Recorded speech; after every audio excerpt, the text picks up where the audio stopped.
मनोज बारोट जी, ये जो 2 दिन से कनेर फाटा नालेश्वर नगर में जो तोड़क कार्रवाई चल रही थी, कल कहीं ना कहीं स्थगित हो गई है। और एक ऐसी भी राजप्रताप जिले की जहाँ पे एक स्थानिक की हार्ट अटैक के कारण मौत हो चुकी है।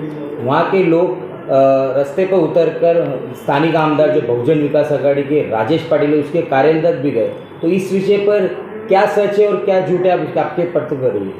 विषय ये है कि जिस जगह पे अवैध बांधकाम हुआ वह जगह सरकारी जगह थी। मैंने भी देखा कल कि आमदार श्री राजेश पाटिल वहाँ पे गए थे। उन्होंने कुछ बयान दिया कि हम प्रयत्न कर रहे हैं और हमने शासन प्रशासन से बात करके उसको कुछ ना कुछ रास्ता निकालने की बात कर रहे हैं। और उन्होंने एक शब्द बोला कि प्रशासन सोया था क्या। तो कहीं ना कहीं ये एक आमदार के मुंह से ये शोभा नहीं देता है, ऐसा मेरा व्यक्तिगत मानना है।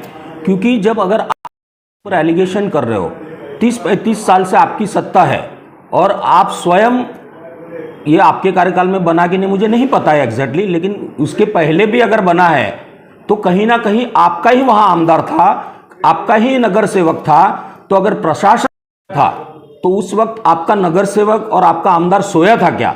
तो ये अगर, और आप एक तरफ ये भी बोल रहे हो कि ये हाईकोर्ट के आदेश से काम हो रहा है, तो हाईकोर्ट के आदेश से जब काम हो रहा है तो किसी भी आमदार या वहां किसी भी स्थानिक नेता के कहने से काम नहीं रुकता है। आज जो काम रुका है वो कहीं ना कहीं जनभावना का विचार करके काम रुका है, किसी के कहने से ये काम नहीं रुका है। और इसकी गारंटी को आपने बोला, लेकिन ये जो आपने बोला कि भाई हम इसको बिल्डर के ऊपर गुना दाखिल करो, शायद ऐसा भी उन्होंने बयान दिया है। बिल्डर के ऊपर गुना दाखिल करने से ये जो गोर गरीबों का नुकसान हुआ है उसकी भरपाई कौन करेगा? एक्चुअली सही मायने में अगर आप एक अच्छे नेतृत्व करते हो तो आपकी एक जिम्मेदारी बनती है कि आपने बोलना चाहिए कि अवैध निर्माण जो टूटा है, सरकारी जमीन है, कोर्ट का आदेश है, उसका पालन शासन प्रशासन कर रहा है। 100% ये सही है कि प्रशासन सोया था क्या, ये भी सही आपका सवाल है। लेकिन आपने वहां प्रशासन को जाके ये क्यों नहीं पूछा? आप विधायक, आप आमदार हो, यहाँ पे आप 30 साल से आप सत्ता में हो, आपने ये क्यों सवाल नहीं किया कि इनका पुनर्वसन के बारे में कौन सोचेगा, जिनका नुकसान हुआ है उसकी भरपाई कौन करेगा? ये सब जो आप अगर बोलते ना कि हम इसकी भरपाई के लिए हम प्रयत्न करेंगे, अगर ये शब्द आप बोलते ना तो मैं उसका सम्मान करता था। पर आज रास्ते पे रो रहे हैं लोग, तड़प रहे हैं, उनकी सुनने वाला कोई नहीं, ये सब सिर्फ बयान दे रहे हैं। आज आपकी सरकार केंद्र में है, राज्य में है और पालक मंत्री भी आपके, तो आपके माध्यम से वसी विरार जिले में जो ये सब अवगत हुआ है, इसमें आप विषय पर आप क्या कहोगे और किस तरह से आगे की कार्रवाई करोगे? देखिए, मैं आपको एक बहुत स्पष्ट शब्दों में कहता हूँ, मेरा जो इस विषय को लेके मैंने जो प्लान बनाया है उस प्लान के लेके बहुत जल्द, यानी कि 4 से 8 दिन के अंदर मैं वापिस आपको बताऊंगा मैं क्या करने जा रहा हूँ। उसका आपको पूरा जनता को भी दिखाऊंगा कि जो किसके कार्यकाल में हुआ है। और एक सरकार हमारे होने के नाते, पालक मंत्री हमारे होने के नाते हम पूरे प्रयत्न करेंगे कि वो जिनका नुकसान हुआ उसकी कैसे भरपाई हो सकती है। और क्योंकि हमको तो पता है ना, देश का प्रधानमंत्री आज सपना देख रहे हैं, रात दिन लोगों को अपना घर देने के लिए, गरीब को अपना घर मिले उसके लिए प्रयत्न कर रहे हैं। और यहाँ पे जो उनके घर जिन्होंने उजाड़े हैं उनके लिए क्या करना है वो हमने प्लान बनाया है। वो सिर्फ मेरे को हमारे वरिष्ठों से डिस्कशन करना है, उसके बाद की जो भी कार्यवाही मैं आपको 4-8 दिन के अंदर बताऊंगा। लेकिन मैं चुप नहीं बैठूंगा, ये आपको मैं कमिटमेंट देता हूँ। और कब तक आज लोग इतने दिन रास्ते पर रह सकते हैं? नहीं, रह नहीं सकते, मैं समझ सकता हूँ, मैं उनकी मजबूरी समझ सकता हूँ, क्योंकि मैंने भी गरीबी देखी है।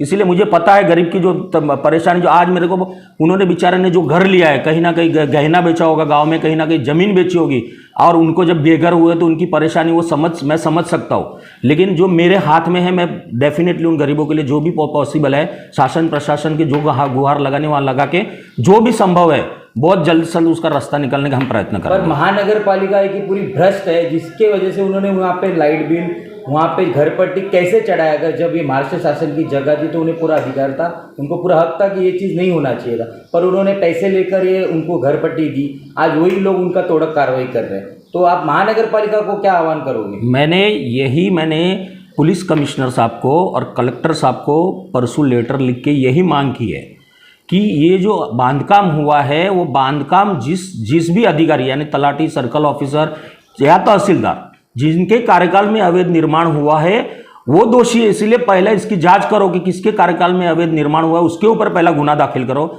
मैंने ये भी सवाल किया है कि जब आप एक घरपट्टी जब लगाते हो तो आप 1000 पेपर करते हो, अगर कुछ थोड़ी सी भी पेपर में कमी रहती है तो आप घरपट्टी नहीं लगाते हो। हजार नखरे करते हो, तो यहाँ पे जब घरपट्टी लगाई, लाइट बिल लगाए, तब आपने 7/12 नहीं देखा कि किसके नाम से, अगर शासन के नाम पे थे तो आपने घरपट्टी क्यों लगाई?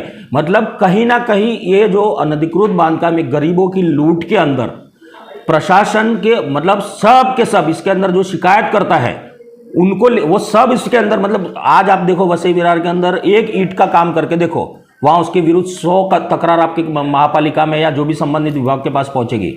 तो कहीं ना कहीं ये गरीबों की लूट के अंदर शासन प्रशासन के साथ साथ ये शिकायतकर्ता भी इन्वॉल्व है। और मैं तो बोलता हूँ गरीबों की जो जब बददुआ लगेगी ना, आपको कीड़े पड़ेंगे, कीड़े। क्योंकि जब आप अगर इस तरह से, जो अधिकारी बैठे हैं ना, उनका घर सील करके, जब उसकी संपत्ति सील करके उसको घर के बाहर निकालेगा, तब उसको पता चलेगा कि सड़क पे आने का अंजाम क्या होता है।